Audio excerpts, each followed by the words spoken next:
అందరికీ praise the lord. ప్రభువైన యేసుక్రీస్తు నామములో మీ అందరికీ శుభములు తెలియజేస్తా ఉన్నాం. అందరూ బాగుండాలని మరొకసారి దేవుని ప్రార్థన చేస్తాం. ఈ దేవుడు సదాకాలం మనకు దేవుడై ఉండి మన జీవితంలో గొప్ప నెమ్మదిని, శాంతిని, సమాధానమును దయచేయునుగాక. రండి, ఈ సమయంలో యోనా గ్రంథము 2వ అధ్యాయము 9వ వచనం చివరి భాగం చదువుతున్నాను. యెహోవా యొద్దనే రక్షణ దొరుకును. యెహోవా యొద్దనే రక్షణ దొరుకును. ఒక భక్తుడు తన అనగా దేవుడు ఎలాంటి వాడో అర్థం చేసుకొని చెప్తున్న మాట. దేవుని బాగా అర్థం చేసుకున్నాడు. తన కష్టంలో, ఇబ్బందుల్లో యోనా గారు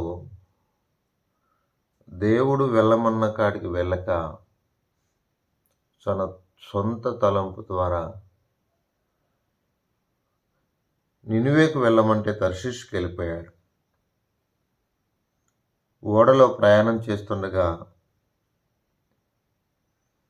ఓడ మునిగిపోయే ప్రమాదం, గొప్ప తుఫాను రేగింది. యోనా ఉన్న ఓడలో గొప్ప తుఫాను. కారణం ఏంటి? దేవునికి మనం అవిధేయులమైతే మనము ఎక్కడుంటే అక్కడ తుఫాను, సమస్యలు ఎక్కువగా ఉంటాయి. నీతి కొరకు సమస్యలు ఉంటే పర్లేదు. దేవునికి వ్యతిరేకంగా జీవించే వ్యక్తులు ఎక్కడైతే ఉంటారో అక్కడ సమస్యలు సృష్టిస్తూ ఉంటారు. యోనా వెళ్ళమన్నది ఒక చోటికి, వెళ్ళేది మరొక చోటికి. నేటి దినాల్లో కూడా దేవుడు చేయమన్నది ఒకటి, మనం చేసేది ఒకటి.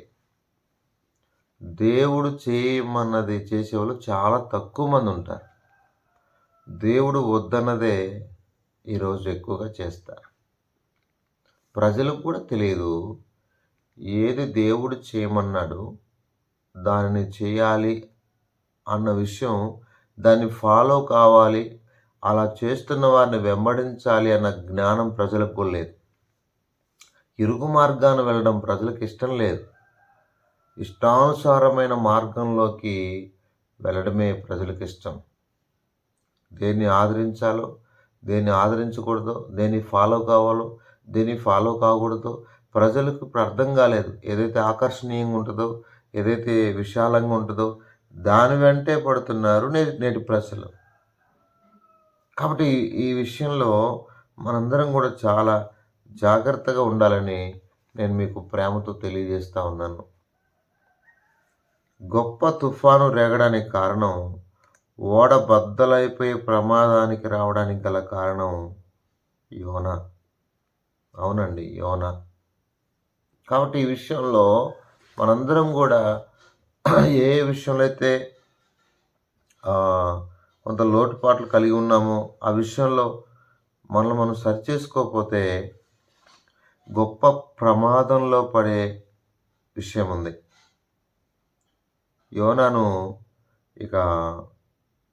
యోనాను బట్టే ఆ భయంకరమైన పరిస్థితులు వచ్చాయి. కాబట్టి ఇక యోనాను తీసుకెళ్ళి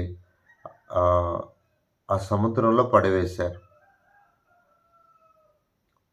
అప్పుడు తుఫాను ఆగిపోయింది. నా ప్రియ సహోదరులారా, కొన్నిసార్లు మన బుద్ధిహీనతలు, మన బలహీనతలు ఒప్పుకొని విడిచిపెట్టినప్పుడు యోనా పాపం ఒప్పుకున్నాడు. ఓహో, నన్ను బట్టే తుఫాను వచ్చిందా, అయితే నన్ను పడవేయండి అన్నాడు. ఎప్పుడైతే ఎవరి ద్వారా అయితే సమస్యలు వస్తాయో, ఎవరి ద్వారా అయితే ఈ తుఫాన్లు రేగుతాయో వారు తమ్మును తాము తగ్గించుకొని పశ్చాత్తాపడితే అప్పుడు ఆ సమస్య తీరుతుంది. అప్పటిదాకా తీరదు. గర్వంగా ఈగో పెట్టుకొని అలా ఉంటే సమస్యలు ఎక్కువ అవుతాయి. చాలామంది నష్టపోతారు, ప్రమాదంలో పడతారు. చూడండి, నిజంగా ఎంత చక్కగా తను చెప్పగలిగాడంటే చాలా బాగా చెప్పాడు. నన్ను బట్టి ఈ ఈ గొప్ప తుఫాను మీ మీదకి వచ్చినని నాకు తెలిసి ఉన్నది. నన్ను ఎత్తి సముద్రంలో పడవేయడి, అప్పుడు సముద్రం మీ మీదికి రాకుండా నిమ్మలించునని అతడు వారితో చెప్పినను. కాబట్టి నా ప్రియ సహోదరులారా, అతన్ని కాపాడాలని చాలా ప్రయత్నం చేశారు. వాళ్ళ వల్ల కాలేదు. చివరికి యోనాను పడేశారు. అప్పుడు ఆ తుఫాన్ ఆగింది. ఈ రోజుల్లో ఎంత నమ్మకంగా తప్పును ఒప్పుకునే వాళ్ళు ఆడ చూస్తాం మనం. యోనా ఎంత మంచి విధానంలో ఉన్నాడు. అర్థమవుతుందా? చాలా మంచిది కదండి యోనాకున్న ఈ మంచి లక్షణం. కాబట్టి ఎప్పుడైతే ఇంకా సముద్రంలో పడ్డాడో ఇక అనేక అనుభవాలు నేర్చుకుంటున్నాడు. అర్థమైందా? ఇక తను ఏ పరిస్థితిలో ఉన్నాడు? ప్రాణాలు పోయేంత పరిస్థితిలో ఉన్నాడు. ఇంకా ప్రాణాలు పోయినట్టే. పరిస్థితి ఏంటి? ప్రాణాంతకమైన పరిస్థితుల్లో. అర్థమైందా? అంత పరిస్థితుల్లో ఉన్నాడు. దేవునికి ప్రార్థన చేస్తున్నాడు. ఆ మత్స్యము కడుపులో నుండి యోనా యెహోవాను ఇలాగ ప్రార్థించెను. మనకు అన్నీ ఉన్నా ప్రార్థన చేయలేకపోతున్నాం. ఎప్పుడైతే సమస్యలు వస్తాయో అప్పుడే మనకు ప్రార్థనలు గుర్తొస్తాయి. ఇప్పుడు యోనా ఎక్కడ ప్రార్థన చేస్తున్నాడు? ఇంట్లోనా, బాత్రూంలోనా, వీధుల్లోనా, చర్చిలోనా? ఇన్ని మనకు అనుకూలంగానే ఉన్నాయి. యోనా చేప కడుపులో నుండి ప్రార్థన చేస్తున్నాడు. ప్రభువా, ఈరోజు ఎక్కడి నుండి ప్రార్థన చేస్తున్నావు? ఏ సమస్యలో నుండి ప్రార్థన చేస్తున్నావు? ఈ సమస్యలు నా జీవితం నుండి పోవు అని అనుకుంటున్నావా? చాలామంది వేదనలో ఉన్నారు. అది నాకు కూడా తెలుసు. చాలామంది ఈ పరిస్థితిలో నేను విడిపించబడగలనా అని వేదనలో ఉన్నారు. తమ్ముడు, చెల్లి, యోనా చేప కడుపులో నుండి ప్రార్థన చేశాడు. ప్రార్థన విన్న దేవుడు యోనాను వదిలిపెట్టాడా? యోనా సేవించిన దేవుడు ఎవరో తెలుసా? ఒకవేళ మనం తప్పు చేయొచ్చు, అలా అని చెప్పి మనల్ని శిక్షించే దేవుడు కాదాయన. ప్రేమతో శిక్షిస్తాడు. నువ్వు చావాలి అని శిక్షించడు. ఎవరా దేవుడు? ఆ దేవునికున్న లక్షణం ఏంటి? యోనా గ్రంథము 4వ అధ్యాయము. యెహోవా, నేను నా దేశమందుండగా ఇట్లు జరుగునని వేడుకుంటున్నా కదా, అందువల్లనే నేను కటాక్షమును జాలియు బహు శాంతమును అత్యంత కృపగల దేవుడవై ఉండి పశ్చాత్తాపడి కీడు చేయ మానుదని నేను తెలుసుకొని దానికి ముందుగానే తర్షీషునకు పారిపోతున్నాయి. ఎవరు ఈ దేవుడు అంటే? కటాక్షం కలిగిన వాడు, జాలి కలిగిన వాడు, శాంతం కలిగిన వాడు, కృప కలిగిన వాడు. అర్థమైందా? ఆ దేవుడు ఉండేది. ఆయన ఎంతో కటాక్షం కలిగిన వాడు, ఎంతో జాలి కలిగిన దేవుడు అండి.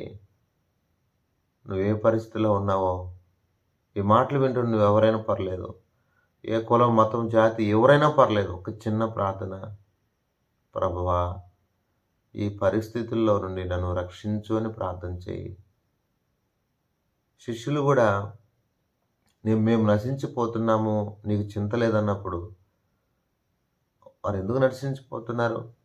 వారిని దేవుడు రక్షిస్తాడు కదా. నేను మునిగిపోతున్నాను రక్షించని పేతురు కేకేశాడు. దావీదు కుమారుడు నన్ను కరుణించని గుడ్డివాడు కేకేశాడు. నా ప్రియ సహోదరులారా, నేను పాపములో ఉన్నాను అని చెప్పి పాపినైన నన్ను కరుణించు అని నా ప్రియ సహోదరులారా ఎంతోమంది కేకేశారు. వారిలో ఒకడు సుంకరి, పాపినైన నన్ను కరుణించు. నా ప్రియ సహోదరులారా, ఈరోజు ఒకటి చెప్తున్నాను. నువ్వు ఏ పరిస్థితుల్లో అయితే ఉన్నావో, ఏ పరిస్థితులు నిన్ను చుట్టుకున్నాయో, ఆ పరిస్థితులన్నింటిలో నుండి ఒకవేళ నువ్వు పొరపాట్లు చేశావు, ఆ పరిస్థితుల్లో చిక్కుకున్నావు, ఆ పరిస్థితులకు కారణం నువ్వే, నీ ప్రవర్తనే, నీవు దేవుడికి లోబడకపోవడమే. ఒక చిన్న ప్రార్థన యోనా మత్స్యము గర్భములో నుండి అర్థమైంది. ప్రార్థించినప్పుడు మనమెందుకు, నువ్వు ఏ సమస్యలు అయితే ఉన్నావో ఆ సమస్యలో నుండి ప్రభుకు ప్రార్థన చేయి. ఆ సమస్య నుండి దేవుడే రక్షిస్తాడు. ఏం చేస్తావు? ఏ మార్గం ఉంది ఇంకా మనకి? ఏ మార్గం లేదు కదండి. యోనా అనుపూర్వకంగా చెప్తున్నాడు, రక్షణ యెహోవా యొద్దనే. అందుకే ఈ నామమునే మనం రక్షణ పొందగలము, కానీ ఆకాశము కింద ఇయ్యబడిన ఏ నామములో మనం రక్షణ పొందలేం. ఈ లోకం మనల్ని ముంచివేసే పరిస్థితి, చంపేసే పరిస్థితి, అర్థమైందా? మింగివేసే పరిస్థితి. ఈ లోకము చాలామందిని మింగేసింది, ముంచేస్తూ ఉంది, చంపేస్తూ ఉంది. ఎంతమంది ఎన్ని పరిస్థితుల్లో ఉన్నారు. చివరికి ఒక మాట చెప్తున్నాను, నువ్వు ఏ పరిస్థితుల్లో అయినా ఉండు, చిన్న ప్రార్థన చేయి. దేవా, నువ్వే నన్ను రక్షించే దేవుడు, నువ్వు తప్ప నాకెవరు లేరు ప్రభువా. ఎప్పుడైతే ఈ విషయాన్ని తెలుసుకున్నాడో, నిజంగా నేను దేవుడి పని చేయలేకపోయాను, తప్పు నాదే, పొరపాటు నాదని ఒప్పుకున్నాడు. కాబట్టి తన జీవితంలో కొన్ని అద్భుతాలు జరిగాయి. ఆ చేప మింగివేయడం, మరలా కక్కివేయడం, దాన్ని జాగ్రత్తగా కాపాడడం, అంటే ఇదంతా దేవుని ద్వారా జరిగింది. లేకపోతే మానవ అందుబాటులను బట్టి యోనా బ్రతకడం కష్టం. అర్థమైందా? యోనా బ్రతకడం అతి కష్టం. చాలామంది డాక్టర్లు అంటుంటారు, ఈ వ్యక్తి బ్రతకడం చాలా కష్టం అని చెప్తుంటారు. ఇది కూడా అదే, యోనా బ్రతకడం కష్టం. ఈ భూమి మీద యోనాకు మరల జీవితం ఉంది అంటే అది ప్రసాదించింది దేవుడే, అత్యంత కృపగల దేవుడు. ఈరోజు నువ్వు ఏ పరిస్థితిలో ఉన్నావో నిన్ను రక్షించగల, పాపం నుండే కాదు, నువ్వు వెళ్తున్న ప్రతి పరిస్థితి నుండి రక్షించగల సమర్థుడైన దేవుడు నీవు నేను సేవిస్తున్న దేవుడు. అంతే. చిన్న ప్రార్థన చేయి, దేవా నీ యొద్దనే రక్షణ దొరుకుతుందట. నేను ఈ పరిస్థితిలో ఉన్నాను, ఈ భయంకరమైన సిచ్యువేషన్స్లో నేను ఉన్నాను, నన్ను రక్షించవా, నన్ను కాపాడవా ప్రభువా. అయ్యా నేను పూజిస్తాను, తెలియక తప్పు చేశాను, పొరపాటు చేశాను, నన్ను క్షమించు ప్రభువా అని మనం ప్రార్థించగలిగితే ప్రభు మనకు తప్పక సహాయం చేస్తాడు. చిన్న ప్రార్థన చేసుకుందాం. పరిశుద్ధమైన తండ్రి, కృపగలిగిన దేవ స్తోత్రాలు. ఇంతవరకు మీరు చూపిన కృపకై స్తుతిస్తున్నాం. ఎన్నో పరిస్థితుల్లో ఈ భూమి మీద మేము నేను ఉంటూ ఉన్నాం. ఈ విధంగా నా తండ్రి ఎన్నో పరిస్థితులు తప్పిదాలు చేస్తూ ఎన్నో నష్టాలు తెచ్చుకుంటున్నాం. ఎన్నో పరిస్థితుల్లో మేము అయ్యా ముందుకు వెళ్తూ ఉన్నాం. దయతో మమ్మల్ని మన్నించండి ప్రభువా. నాయనా తండ్రి, నువ్వే రక్షించగల సమర్థుడు, నువ్వు తప్ప ఎవరున్నారు ప్రభువా. మీరే కనికరించండి, మా జీవితాలు కాపాడుతురండి. నాయన ఏ పరిస్థితులు అయితే మా ప్రియులు ఉంటున్నారు, యోనా నాయన సముద్రంలో మత్స్యం గర్భంలో ఉన్నాడు. నాయన నీకు ప్రార్థన చేశాడు, నువ్వు తప్ప రక్షకులు లేరు తండ్రి, నువ్వే మమ్మల్ని రక్షించే దేవుడు. స్తోత్రాలు. మా ప్రియులు ఎవరైతే ఏ ప్రార్థన మనమైతే కోరుతున్నారో వారిని జ్ఞాపకం చేసుకో తండ్రి. మా వల్ల అయితే కాదు, మేమైతే నాయన నిమిత్త మాత్రంలో మేము ప్రార్థన చేస్తున్నాం. అయ్యా యేసయ్యా, నాయన ఎవరు ఏ పరిస్థితుల్లో ఉండి ప్రార్థన చేస్తున్నారు, కన్నీళ్లు గారుస్తున్నారు, వారి కన్నీటిని తుడవండి, వారిని మీరు ఆదరించండి తండ్రి. నాయన సహోదరి గ్రేస్ అని వారి ప్రార్థన అవసరత కోరారు, మరి జ్ఞాపకం చేసుకునండి. వారి 3 కుమారులు, వారి రక్షణ దయచేయండి, కాపాడండి తండ్రి. ఈరోజు యవనస్తులు పాడైపోతున్న దినాల్లో నువ్వు తప్ప ఎవరు రక్షించగలరు. వారికి మంచి మనసును నువ్వు దయచేసి దేవుడు. స్తోత్రాలు ప్రభు. కనికరించండి. మా పాల్ మార్మన్స్ కొరకు ప్రార్థన చేస్తున్నాం, మీరు కనికరించి సహాయం చేయండి. ఈ విధంగా నాయన ఎవరైతే ప్రార్థన అవసరం కోరుతూ వస్తున్నారో వారందరి కొరకే చిలికేజీయ కుటుంబం అయితేనేమి, రాజారావు గారు, ఆయన ప్రభా మనోహర్ రావు గారు, ఈ విధంగా అందరి కొరకు ప్రార్థన చేస్తున్నాం. అందరి క్షేమం కొరకు ప్రార్థన చేస్తున్నాం. మరి సహాయం చేయము.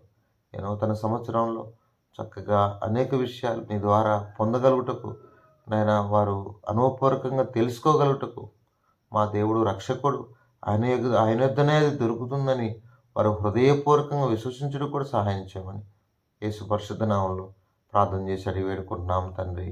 ఆమేన్.